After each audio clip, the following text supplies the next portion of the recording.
chiang ta kin qua var to a lui ra la kian lei a mi chan dam te an om kom hunin kita ming an lam hunin ka om pota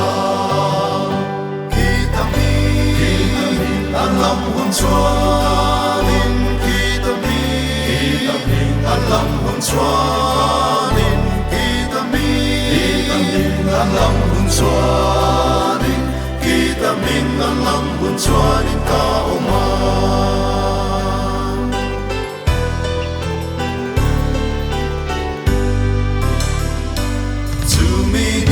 chuanin li swaming in mitian tovan ama thole na ru puina changa wana anunga mi kan ve anon koman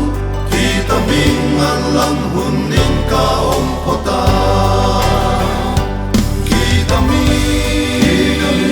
an lam hun chuanin kita an lam hun chuanin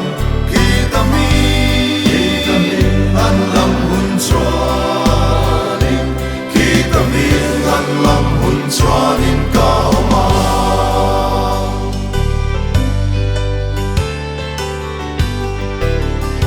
singa ta ni tla phengin kan lal pa ta ni thok kam nu